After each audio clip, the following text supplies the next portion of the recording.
So what I recommend you do is take this kind of abstract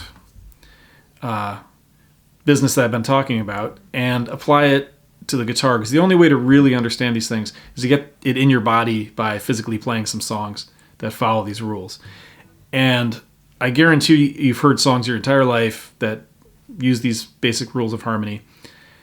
A good place to start to kind of get these patterns down in your head, these primary chord patterns, is by working out the 12-bar blues in all 5 keys. So this is going to be your homework with this lesson. This might even be a mental challenge as well as a physical challenge, just in terms of you're trying to get a light bulb moment where you understand how this all works, and then you'll be set for the rest of your life. So let's stay in the key of G here for a minute. 12-bar blues, if you look at your PDF there, the 12-bar blues is 12 measures long, hence the name. And as you know, blues lyrics are usually 3 lines long. And the first 2 lines are the same line. So I woke up this morning and I felt so bad. The second line, I woke up this morning and felt so bad. Third line, had the worst headache I've ever had. Something like that.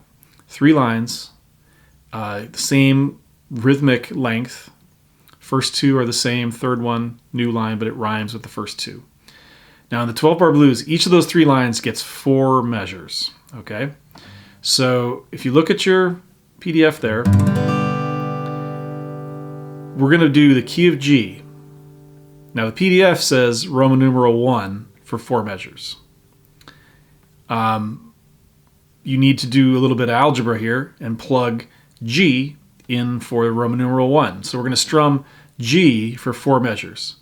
Woke up this morning and I felt so bad. Okay? Notice how the lyric takes up about 2 measures, and then we have about 2 measures of music. That's another aspect of the 12-bar blues. This is a really great structure, very solid structure with a lot of cool sort of balance in it. So now we're going to go to a C chord because we're in the key of G, and the PDF is telling us that the next 2 measures are the 4 chord. So in the key of G, that's going to be a C chord. So we're going to strum C for 2 measures, and we're going to sing the second line of our blues. Woke up this morning and I felt so... We've got to go back to G for 2 measures. Bad, because it says go back to the 1 chord. Okay? Now, the PDF is telling us that the next measure is a 5 chord. Okay? So we're going to do D for 4 strums. Had the worst headache.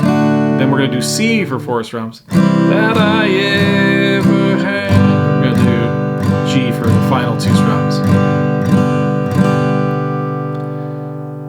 And that is a very, very basic 12-bar blues. I'm going to assume that it sounds familiar to you, that you've heard some song somewhere, or maybe you've listened to a lot of blues. That's one of the most fundamental structures in American music, and it's not only important to know for all the songs you're going to learn that use that pattern, but as I'm trying to show you in this video, it's a great way to learn the primary chords in different keys.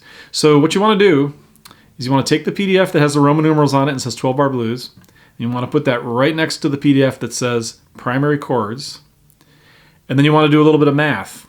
You want to take the chords from each key, so you want to pick a key, say the key of A, and you want to see if you can play the 12-bar blues in that key. And just to give you one more example, we're going to do the key of A together. So I'm going to look at the primary chords in the key of A, and it's A, D, and E. Okay?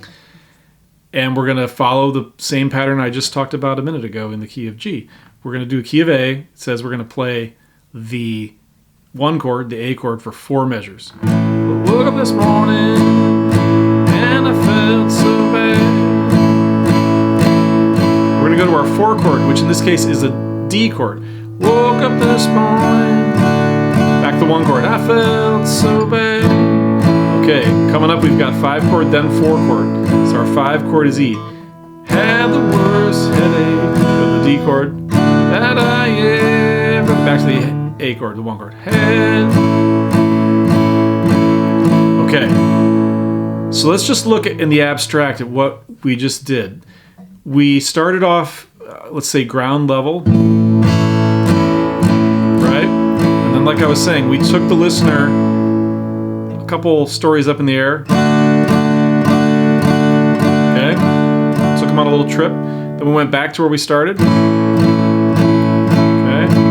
then we took them to a more dramatic place. And then we walked them slowly back down to the ground by stair-stepping down to the 4 chord. And then stepping down from there to the A chord. So we started on A and we ended on an A. And we took the listener on a little trip through the primary chords in the key of A. My personal theory is that people experience music on multiple levels at the same time. That's not a very original theory in itself. I think that people experience the rhythm of a song in a very physical way. So if I'm going like this, you might start nodding your head or tapping your toe, and most likely that's not going to change throughout the course of the song. So you zoom in on what is the rhythm of the song, and your body starts to coordinate with that so that you are interacting with the song on that kind of physical level. The next level is the chord changes, which I think affect you in a less physical way than the rhythm of the song. But I don't think that people enjoy spending too much of their mental energy following the chord changes. I think they want to hear the chord progression one time, and then they are content to have that be repeated quite a bit in the song.